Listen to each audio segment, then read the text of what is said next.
Right at the southern tip of our planet stretches a vast expanse that looks like a piece of another world, with gusts of wind reaching up to 320 km/h and temperatures that can drop below 60 to 80 degrees Celsius.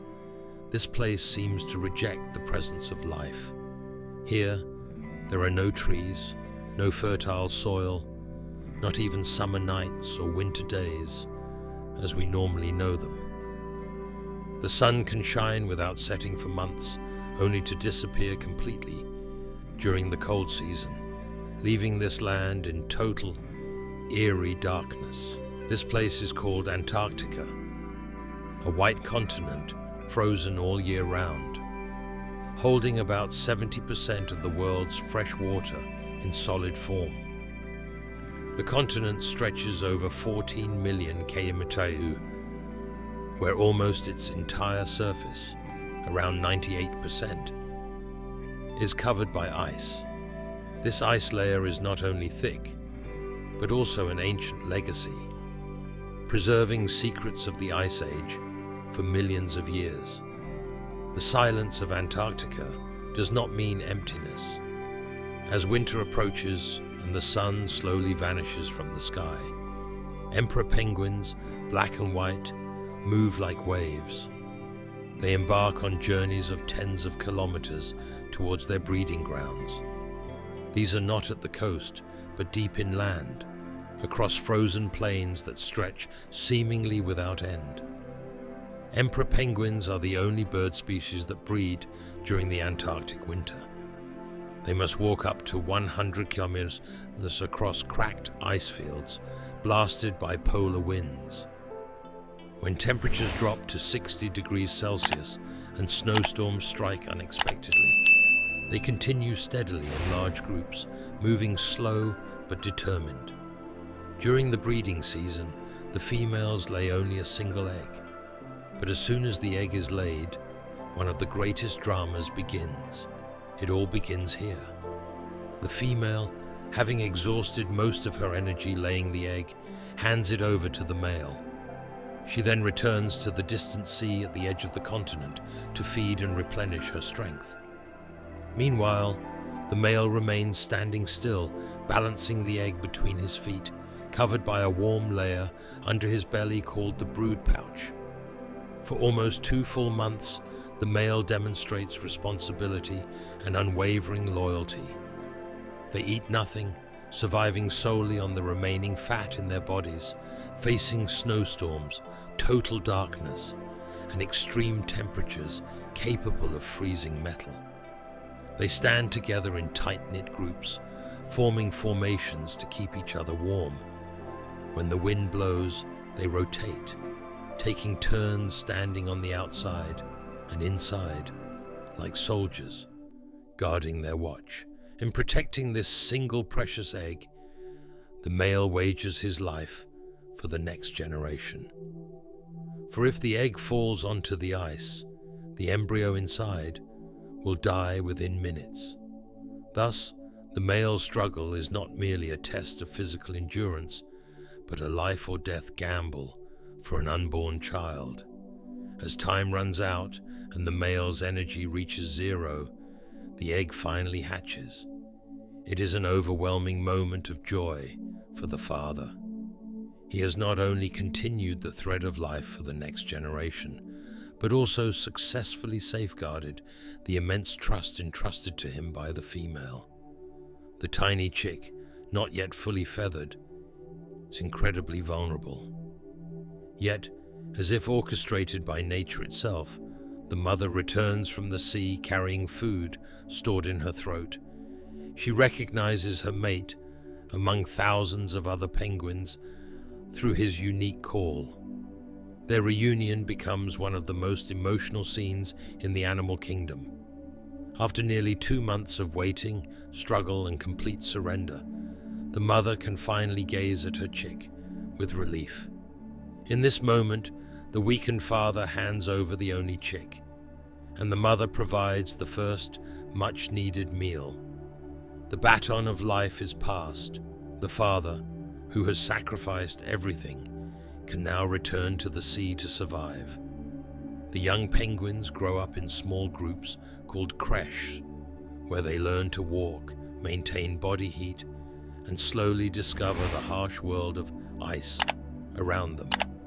Then once they are old enough, they migrate to the sea alongside their peers, beginning a life journey fraught with danger. In the icy waters surrounding Antarctica, where sea and ice vie for space, a black and white figure moves with deadly precision.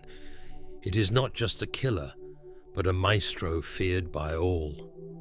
This is the orca, a creature embodying a combination of strength, intelligence, unity, and a ruthlessly sharp instinct. Also known as the killer whale, the orca is an apex predator with no natural enemies. Yet this title only scratches the surface, for beneath lies a hidden social complexity, hunting strategies passed down through generations, and a level of coordination that makes them resemble an elite underwater military squad. On a freezing daytime, young penguins gather at the edge of the ice, preparing to leap into the sea to seek their first meal. But the calm waters welcoming them hide a secret trap. Not far below the surface, a group of orcas has formed a semicircular formation. They make almost no sound, except for the faint hum of sonar bouncing between them. Suddenly, and in perfect synchrony, the orcas surge toward the ice at hyper speed, creating massive waves that shake the ice floe where the penguins stand. The tremor can knock penguins into the water, and within seconds, the once tranquil scene turns into a chaotic arena. What makes this moment even more astounding is not the success of the hunt itself, but the way young orcas are taught by their parents. Orcas have a social system based on pods, family groups ranging from 5 to 30 individuals. Each pod has its own unique vocal dialect, evidence of a distinct group language. Additionally, each pod has its own hunting culture. Some specialize in fish, others in seals. Orca calves are not immediately involved in hunting. They first observe, then practice on smaller prey, all under the watchful eye of their parents. Just as humans teach their young to fish, orcas teach hunting with patience and repetition. This is a tangible example of cultural inheritance in the world of marine animals. Scientific research notes that orcas are one of the few species on the planet, alongside humans and elephants, that experience menopause. Older females, no longer able to reproduce, still play a vital role within the pod. They act as keepers of knowledge, navigators, and trainers. And in a harsh world like Antarctica, experience is the most valuable currency of life. If orcas are the artists of the hunt, then seals are the artists of survival. They are creatures living under constant pressure. On the ice, they are targets, while in the water, they are never truly safe. Yet it is precisely this threat that drives them to become cunning and extraordinarily resilient beings. Among the many species of seals in Antarctica, the most prominent in this drama is the Weddell seal. Renowned as an exceptional diver and an explorer of the silent, dark under-ice world. They live beneath thick layers of ice, where air is only available at certain points. And the only way to access it is by creating a hole with their teeth. This is exactly what the Weddell seal does. With sharp incisors, they dig holes in the ice to create vital breathing channels. They must continuously maintain these holes, because if they close over, they can become trapped and die of suffocation. They can dive to depths of 600 meters and remain underwater for up to an hour. At those depths, they hunt fish, squid, and crustaceans, all in total silence, and near-complete darkness. Each season, female seals give birth on the surface of the ice. Seal pups are born with underdeveloped fat layers. They must quickly learn to regulate their body temperature, while their mothers protect them from the wind and predators. Orcas are efficient group hunters, but another predator is the true nightmare for seal mothers and pups. And that predator is the leopard seal. If orcas are elegant villains, then leopard seals are brutal, solitary killers, fast and precise. They do not hunt in pods, and they do not require elaborate plans. They only need the right moment, a strategic spot, and an unsuspecting prey. With sleek, muscular bodies, sharp teeth, powerful jaws, and cold eyes, they are opportunistic hunters targeting young penguins and small seals. Their skill lies not in strength, but in agility and stealth. When a young penguin, just learning to swim, slides into the water for the first time, it feels free, light, and unburdened. Yet beneath the surface, the leopard seal becomes a lurking killer. With shocking speed, in an instant, it seizes its prey and shakes it like a rag doll. Scientific documentation shows that they sometimes even toy with their prey before killing, and as if to assert themselves as the absolute rulers of the shallow waters. Unlike orcas, which live in complex social groups, leopard seals live alone. They do not pass on culture or hunting strategies. All their instincts are honed by environmental pressures over millions of years. Yet even in their brutality, there is room for admiration. They are the living embodiment of Antarctica, beautiful, cold, and lethal in a single breath. Meanwhile, in the air, with a wingspan of up to 2 meters, southern giant petrels reign as true aerial predators. They are the scavengers of Antarctica, but they are more than mere carrion birds.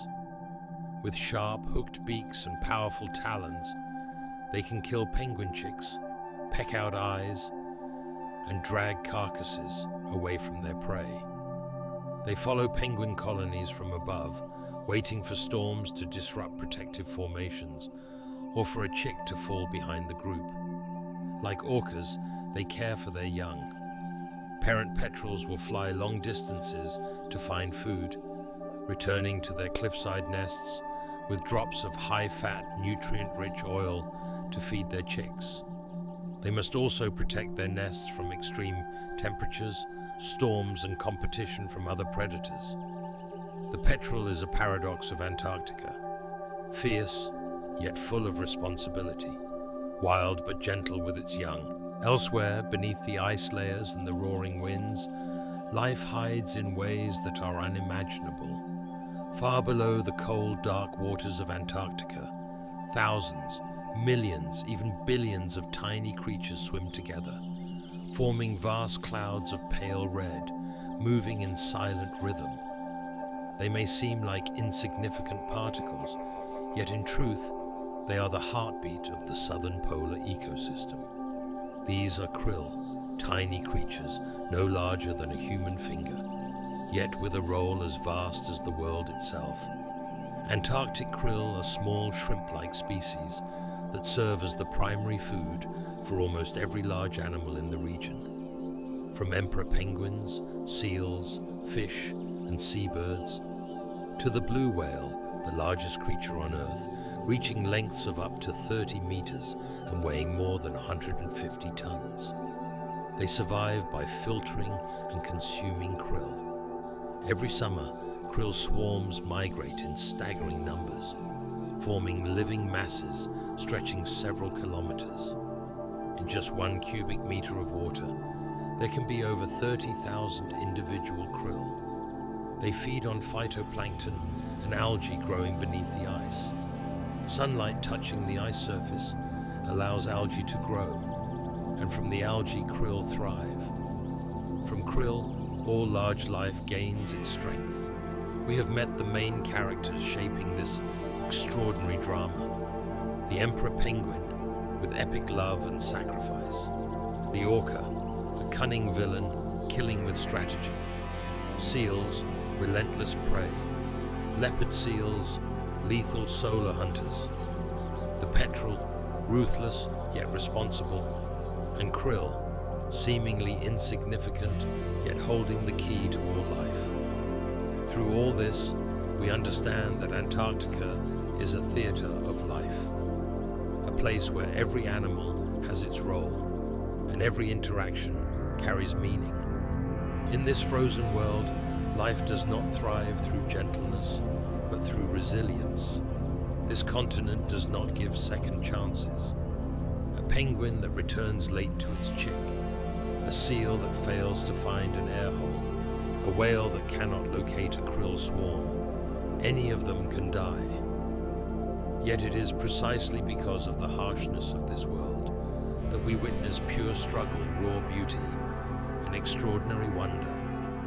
The Antarctic ecosystem is a lesson that even in places seemingly impossible for life, life will still find its own path.